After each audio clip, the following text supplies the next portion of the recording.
के साथ आपको काम करना अच्छा लगा कि मेरे साथ?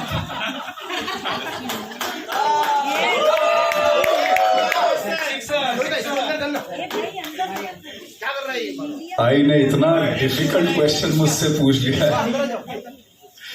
इतना डिफिकल्ट क्वेश्चन आई आपने पूछ लिया, मुझे समझ में नहीं आ रहा मैं इसका जवाब कैसे दूं। क्योंकि मुझे जब मैं वो शो कर रहा था वनराज शाह इज बैक बोलता था, तो इतना लोगों ने गालियां दी कि आप अनुपमा को ऐसे क्यों ट्रीट करते हैं। बट हैविंग सेड दैट मुझे बहुत मजा आया, और मजा इसलिए और भी ज्यादा मेरा उस मजे को 4 चांद लग गए। 4 चांद लग गया। वो थी ऐसी, बिल्कुल सही बोला आई ने। और आई मेरे से अच्छा कोई हो सकता है? हमारी आई से अच्छा कोई नहीं है, नो कॉम्पिटिशन हियर। और मैं ये कहूंगा कि मेरी सबसे बड़ी खुशी ये है कि I was a fan of the show, और ये हमारे लिए बहुत बहुत बड़े सौभाग्य की बात है। Thank you I, thank you for liking this show. इस मामला था और सीरियस रहते थे, वैसे मत रहिए, आप हंसते हुए बहुत अच्छे लगते हैं और आप सब लोग हंसते हुए अच्छे लगते हैं। Thank you I, thank you I, thank you so much, thank you. और आप लोग में से whoever wants to ask us any questions, please feel free to do this. Sudhanshu भाई, कैसा एक्सपीरियंस रहा मैम के साथ? Were you nervous, excited? क्या फीलिंग थी जब आप लोग शूट कर रहे थे? देखिए, आई के साथ काम करना एक ऐसी फीलिंग है, एक ऐसा भाव है जो नर्वसनेस और किसी भी भाव से ज्यादा ऊपर निकल जाता है। तो उसमें उस चीज को एक्सप्रेस कर पाना बहुत मुश्किल है, बिकॉज मुझे लगता है वो ब्लिस वाला स्टेट होता है कि यार हम दी लेजेंडरी आशा भोसले के साथ काम कर रहे हैं, उनके साथ हमारी आवाज सुनाई दे रही है एक ही गाने में, उनके साथ हम एक फ्रेम में है। तो मुझे लगता है कि इससे बड़ा एक अचीवमेंट किसी भी म्यूजिशियन के लिए या किसी भी आर्टिस्ट के लिए हमारी इंडस्ट्री में नहीं हो सकता, और हमको लगता है कि हमने वो अचीवमेंट पीक कर लिया है बिल्कुल। तो मुझे लगता है कि सिर्फ खुशी है, और सिर्फ खुशी और सिर्फ आनंद है। सर, जैसे आपने ऑलरेडी कह दिया है कि एक बहुत बड़ा अचीवमेंट था मैम को इस म्यूजिक वीडियो, तो कन्विंस करना कितना इजी डिफिकल्ट रहा आप लोगों के लिए मैम? इस बात का जवाब मैं पोते श्री चिंटू भोसले जी से दिलवाता हूँ।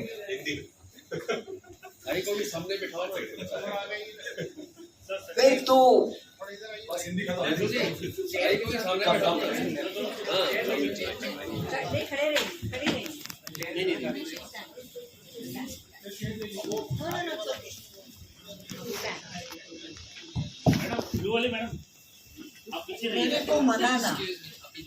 मेरे को मनाना इतना मुश्किल है, क्योंकि मैं ये वीडियो में काम नहीं करती हूँ। कैसे लगूंगी, ये सवाल बहुत बड़ा ये था। ये सवाल हमारे मन में था कि हम इतने यंग लोगों के साथ कैसे काम करेंगे। तो मैंने कहा भाई मैं तो ये नहीं कर सकती हूँ बाबा। तो मेरा जो पोता है वो 3-4 दिन में एक दफा मिलने के लिए आता है, और चाय वाय पी के खाना वाना खा के तो सर चला जाता। तो उसने मुझे कहा आई मैं गाना कर रहा हूँ ऐसे। हाँ तो करना, मैं तो दादी हूँ, तो दादी से मैंने कहा हाँ करना। तो आप आएंगे? हाँ मैं आऊंगी ना, क्या है उसमें क्यों नहीं। अब मेरे को बाद में पता लगा कि शूटिंग के लिए, मैंने लगा देखने आ रहे हैं। तो शूटिंग के लिए बोला, तो मैंने कहा हाँ ठीक है। अभी मैं ये जो गाना मैंने शूट किया है वो एक साथ ऐसे ही बोल दिया कि हाँ करती हूँ। फिर बाद में मुझे समझ आई कि ये गाना लव सॉन्ग है, और लड़की, एक जवान लड़की के साथ इनको करना है। अब मैं क्या करूँगी, इसका बहुत बहुत प्रश्न था। तो वो सॉल्व कर लिया इन लोगों ने, इनके डायरेक्टर बहुत अच्छे हैं, वो सॉल्व कर लिया मेरा जो प्रश्न था वो। और मेरा जो पोता है ये मुझे कोई भी काम कराता है ऐसे आके, हाँ ये मैं ऐसे कर रहा हूँ। तो अच्छा गाना, ओनली गुड सॉन्ग्स मैं हम आपको पेश करते हैं। इससे पहले भी मैंने तुम्हारा 2-3 गाना गाया है। अच्छा, बराबर, वेरी गुड सॉन्ग। और आप लोग अभी आप अपना आगे चलाइए और मुझे अच्छा गाना सुनाइए। गाना कैसे बनाया जाता है उसको एक एग्जांपल देंगे. How is a song made? What are all the ingredients that make it magical? So we don't have other mics, no? We have only 2 mics. So without any mics? Okay, ठीक है, done. So as soon as you are ready, we will take you through the steps. Yeah.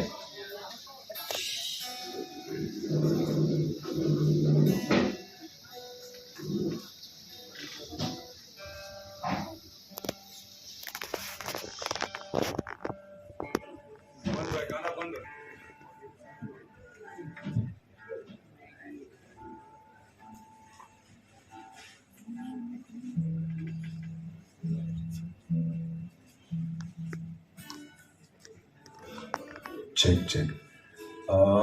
हम लोग बिना mic के गाने वाले ये गाना, just so that you know कि आवाज़ इतनी ज़्यादा गूंज के नहीं आएगी.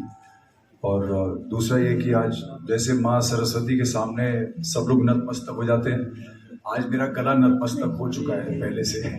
और आप सब लोग खड़े, मेरा गला बैठा है.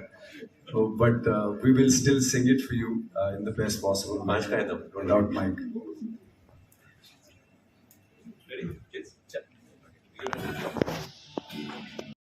तो जनरली गाना में होता है रिदम, सुर, मेलोडी. तो वील स्टार्ट विद एक छोटा सा रिदम ताकि सबको सुर मिले और एक बीट मिले. नाउ गाने में there is something very interesting called the bass. आपने सुना है बेस क्या है? Are you aware of bass? तो bass is a very important instrument, but is a very background instrument. किसी को पता नहीं बेस करता क्या है. अगर गाना में बेस नहीं है तो आपको लगेगा कि भाई कुछ मिसिंग है, बट बेस जब आता है it sounds very full. So let's put a little bit of base into this song. Karan, you help us.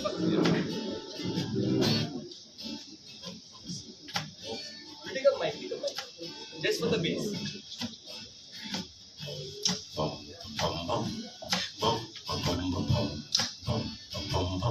So, can you hear the bass? Huh? It sounds quite interesting. Okay. Now we'll add a little bit of percussion so that it gets a little more interesting. So Danny, you join us please.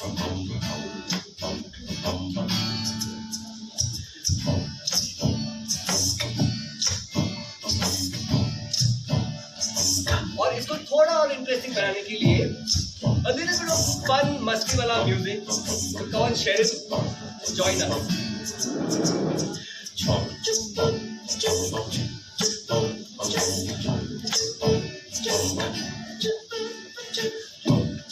And finally, we'll bring in the melody of the song, which sounds like this.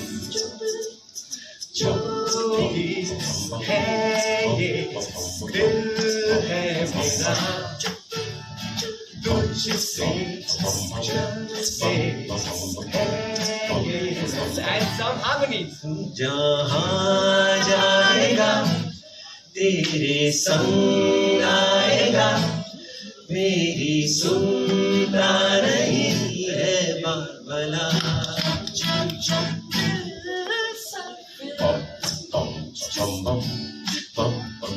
दिल से मिला, दिल से मिला, दिल से फिरा. Thank you. Dubai next day हम रिकॉर्डिंग कर रहे थे, मतलब it's almost 18 hour time gap. और जब हम रिकॉर्डिंग किया है that point, I first time हम स्टूडियो में आए थे, me for the first time recording her, and I said ये गाना है, आप सुन के do your thing. She said नहीं, अगर मैं अपने स्टाइल में गाऊंगी तो मैं कुछ नहीं सीखूंगी. I said but he said Chintu you are not my grandson, अभी तुम एक म्यूजिक डायरेक्टर हो, डायरेक्ट मी. तभी तो आई फेल्ट खलास. Because I said what do I tell her. She said अगर मैं अपने स्टाइल में गाऊंगी तो मैं कुछ नहीं सीखूंगी. तुम्हारा स्टाइल वेस्टर्न है, मैं वेस्टर्न स्टाइल सीखना चाहती हूँ, direct me. Until she sang the whole song, अगर मैं बैठा था, she tried something new. बैठी नहीं, did not have a cup of tea, कि काम होता है और काम के बीच में कुछ नहीं आएगा. After she finished recording, घर गई, शायद मैं इसको बेटर कर सकती हूँ. That is what she brings to the table. और जब हम रिकॉर्डिंग किए थे इस गाने के लिए, she brought the same energy in saying, सिखाओ मुझे. मैं अगर आशा भोसले आके गाऊंगी तो मैं कुछ नहीं सीखूंगी. So every time she enters, it's goosebumps. She said, तुम लोग डायरेक्टर हो, म्यूजिक डायरेक्टर, तुम लोग सिखाओ इस गाने को. मैं how do I approach the song? And that's how she sung the song. So yes. That's how legends are created. And at 92, most of us can't even utter a word. I mean, you know, when you reach that, she sings like this. That tells you the hunger, you know, to be the childlike hunger, you know, enthusiasm, to be the best in the world. Which is why she's the best in the world. There's no question about that. Asha ji, आजकल पिछले 2-3 महीने से हमारे घर में आपका एक पंजाबी गाना गाया आपने था, सुन मेरे या दिल बरा में. आपने गाया था पंजाबी गाना एक.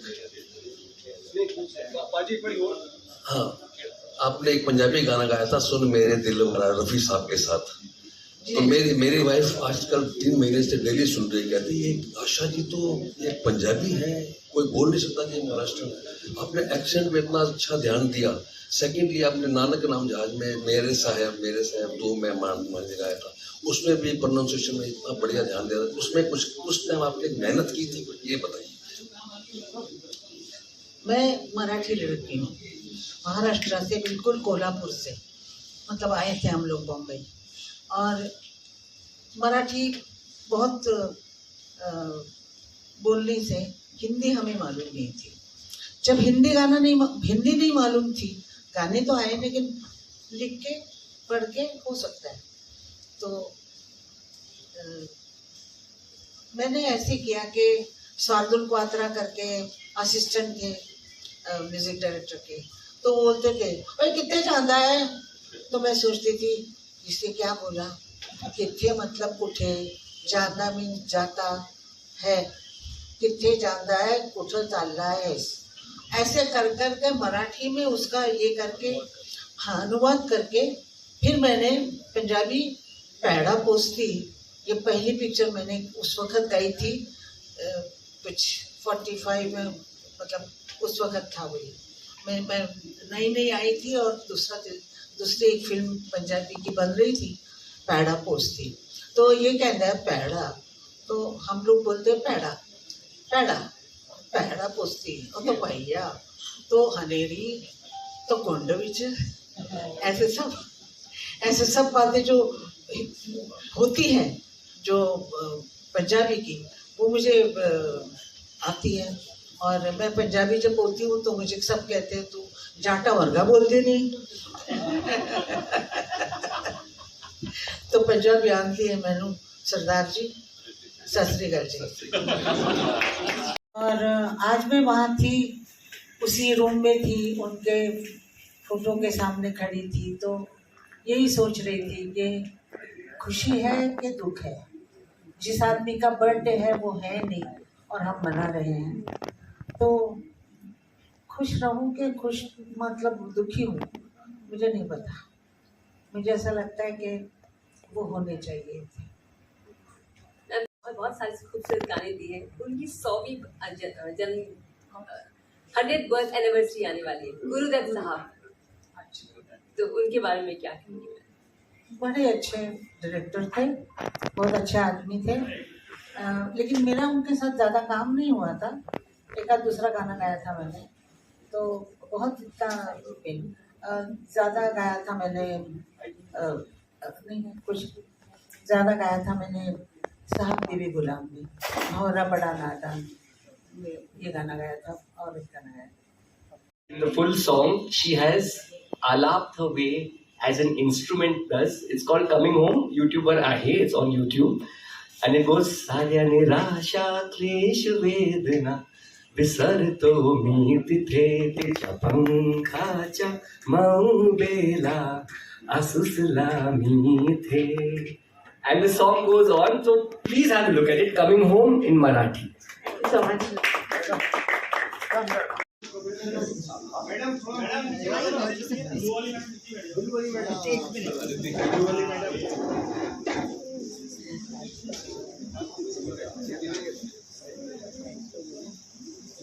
wanted to only feel. एक second रुक जा भाई. I wanted to feel. I don't know how to express this at that time, and I had known this a long time back also, that like, you know, I was lucky enough to be sharing the birthday with the great late Panchanda, and I did not want to miss an opportunity to tell her that, like, you know, I feel very lucky that I'm on 27th. I'm a number 9. Number 9 has a lot of special qualities. 9 के बाद 0 आता है, उसके बाद 1 आता है. I believe a lot in numerology. Today, this has been doubly auspicious for a band of boys, for all of us. And I'm sorry, Pandey, that I burst the surprise. I didn't mean to. I was just like, I have to tell her. Somehow I have to tell her that this is something that I have shared with you, some person who you know so well. So I would be deeply honored if I would ask you to cut this cake on my behalf, please. अभी साथ में करेंगे? साथ में काटिए. हाँ.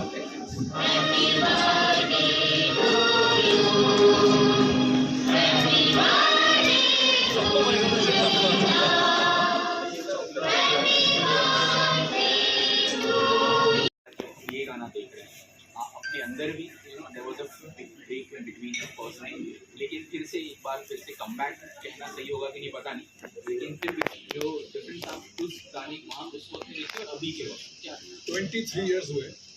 25 में हम लोग सिल्वर जुबली करेंगे, then we'll have a celebration.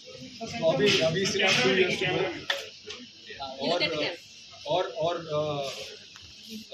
जैसा आपने कहा कि कमबैक कहना चाहिए या नहीं, ये समझ में नहीं आ रहा है. तो मैं यही कहूँगा कि ये कमबैक नहीं है, ये कमबैक नहीं है. This is just another step forward. और हम बैंड वाज ऑलवेज टुगेदर. मैं कुछ समय के लिए नहीं था बैंड के साथ, अब मैं फिर से बैंड के साथ वापस आ गया हूँ. वो कहते हैं कि क्या वो बेटर लेट देन नहीं वो जो क्या लौट के बुद्धू घर को आए टाइप.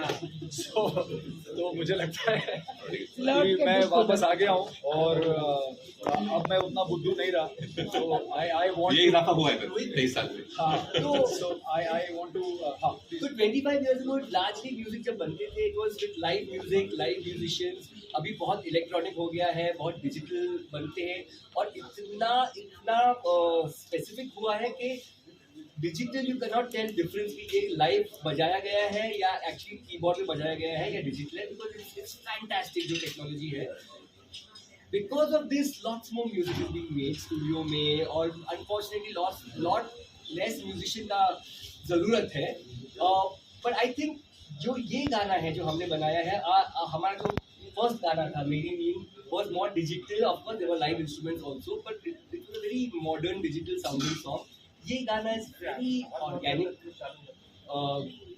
beatboxing, bass, acapella, वो सब है इस गाने में. गिटार भी लाइव बजाया गया है and of course the voices take the lead. तो हमारा we of course love all kinds of music, all genres of music. हम इलेक्ट्रॉनिक भी पसंद करते हैं, अकॉस्टिक भी पसंद करते हैं. This song was specifically this, but हम जो नहीं बदला है मैं वो भी आपको बता दूं quickly before we go to the next question. जो नहीं बदला है that we as a band we always believe in melodies. कि गाने में दो चीजें बहुत मैटर करती हैं, एटलीस्ट हम एज अ बैंड बिलीव करते हैं कि गाने की लिखाई अच्छी होनी चाहिए, साफ सुथरी होनी चाहिए, उसके अंदर कोई एक बात होनी चाहिए. दूसरी बात है उसका जो म्यूजिक है वो बहुत सिंपल होना चाहिए, मतलब बहुत जल्दी से जबान पे चढ़ जाए. जो आप गाने 70, 60, 50 भाई के भी जो गाने आप सुनते हैं, चुरा लिया हो या जितने भी सारे गाने हैं, उनकी सबसे बड़ी स्ट्रेंथ है कि वो टाइमलेस इसी वजह से हैं बिकॉज वो बहुत मेलोडिक गाने थे. सिर्फ साउंड नहीं थी जो किसी एक कंप्यूटर ने इकट्ठी कर दी थी, तो उसमें एक सोल आता है. That's what we as a band. I think also what we must understand is that music जो हम लोग आज भी रिपीटेडली वही 70s का आई के किशोर दा के, रफ़ी साहब की, लता जी के, ये सब गाने हम लोग जो रिपीटेडली आज भी रीमिक्स करके गा रहे हैं वही सुन रहे हैं. उसकी वजह ये है कि उनकी एक तो मेलोडीज बहुत स्ट्रांग होती थी. Melody is like a soul.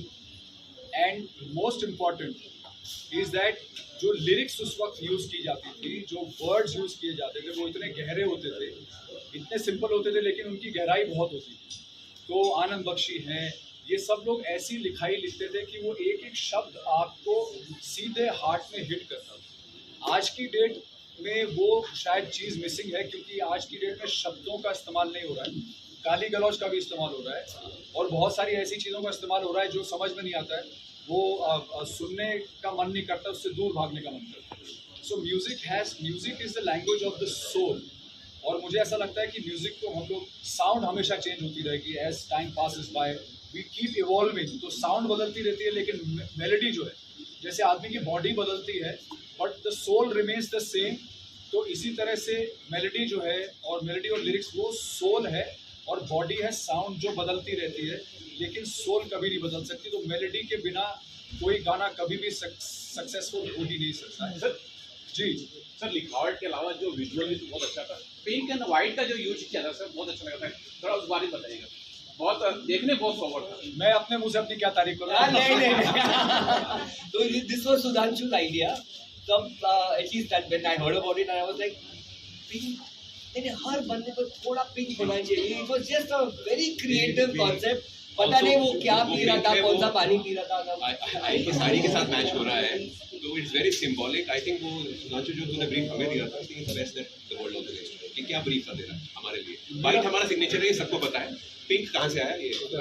मेरा ब्रीफ ये था कि हम उनके साथ काम करने जा रहे हैं जो ब्लैक एंड वाइट एरा में सबसे कलरफुल पर्सनालिटी थी और सबसे कलरफुल आवाज़ है ना, और आज भी वही. तो हम जैसे लोग भी ब्लैक एंड वाइट हैं, लेकिन हम उनके कलर का एक छोटा सा एक कण लेके घूम रहे हैं कहीं पे, और इसीलिए मैंने वो पूरा ब्लैक एंड वाइट वीडियो सोचा था. छाए हुए हैं आप, क्या कहना चाहेंगे? ट्विटर में पूरी तरह से छाए हुए हैं, और जो आपने अपूर्वा के लिए बोला, जो आशीष विद्यार्थी के खिलाफ बोली थी, उसके बारे में अगर कुछ बताया आप. मुझे लगता नहीं है कि ये सही जगह है उस बारे में बात करने के लिए, बट ट्विटर में मैं छा रहा हूँ. थैंक यू, आपने अच्छी बात बोली, बट उसमें मैं एज एन इनोसेंट छा रहा हूँ, नॉट एज अ ट्विटर. और सेकंड, जो मेरे मन में आया जब मैंने पहले कुछ एपिसोड्स देखे, क्योंकि एपिसोड्स देख के मुझे समझ में आया कि वहाँ पे क्या हो रहा था, बिकॉज वहाँ पे समझ में नहीं आता है. 12 घंटे आप लोग शूट करते हैं, उसका 1 घंटा हम लोग यहाँ पे देखते हैं. तो कुछ चीज़ें मुझे नहीं समझ में आई, तो मैंने उसको I was vocal about it. मैंने उसको वॉइस आउट किया अपने इंस्टा लाइव में, और जिन लोगों को ये बात पहुँचनी थी उन तक मैसेज पहुँच गया. हमारी बातचीत हो गई, everything is okay, so we should move on. सबसे इम्पोर्टेंट एस्पेक्ट तो ये है कि आपको सारी जिंदगी स्टूडेंट ही रहना पड़ता है. अगर आपको लाइफ में कुछ अचीव करना है, तो अगर आपने ये मान लिया कि आप किसी पड़ाव पे आकर सब कुछ, आप गुरु हो गए, आप सब सीख गए, तो उसके आगे की आपकी जर्नी खत्म है. तो लाइक आई सेड कि मैंने इससे पहले भी कहा कि अगर एक 92 एज पे she is timeless, she is effortless, she is flawless, ये is because of the hunger of the student.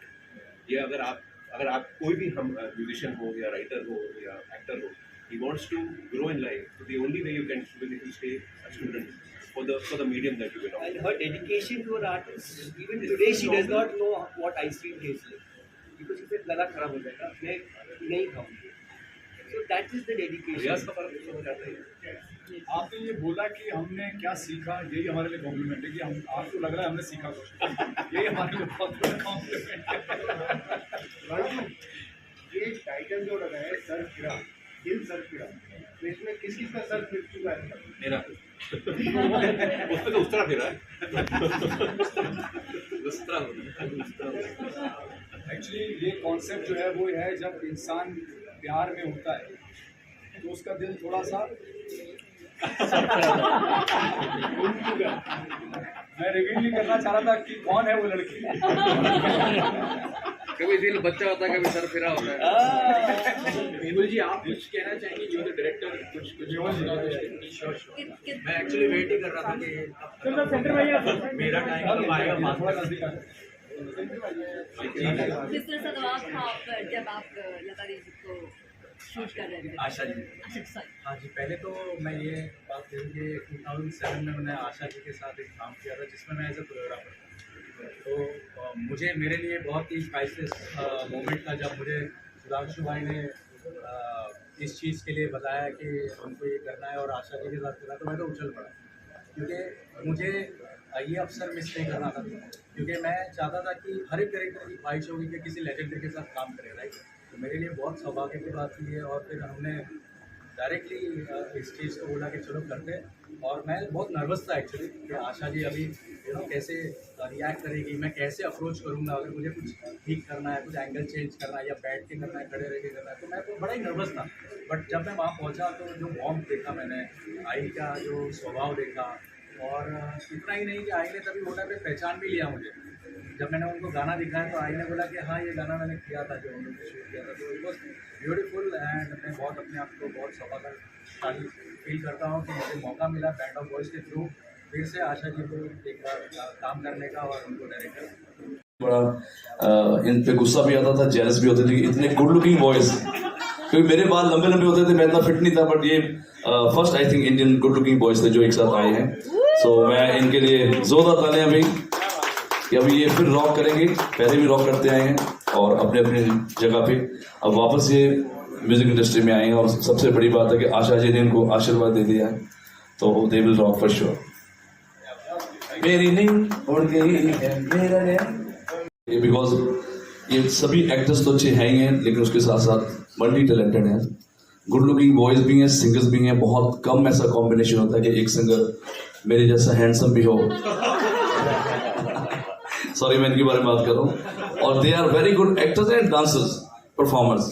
तो आई थिंक ऐसे सिंगर्स को ही आगे आना चाहिए। अब आजकल तो सभी लोग गाना गा रहे हैं और हिट हो रहे हैं, लेकिन they are the true artist जिनको आगे आना चाहिए। सो मेरी बहुत बहुत शुभकामनाएं मेरे भाइयों को। आई एम श्योर कि they will rock all over the world.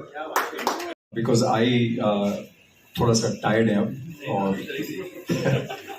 And thank you once again, I thank you for making this very very special. Thank you, I thank you so much. And हाँ जब उनकी line आती है तो पता चलता है कि जब शेरनी एंटर करती है तो क्या फर्क होता है।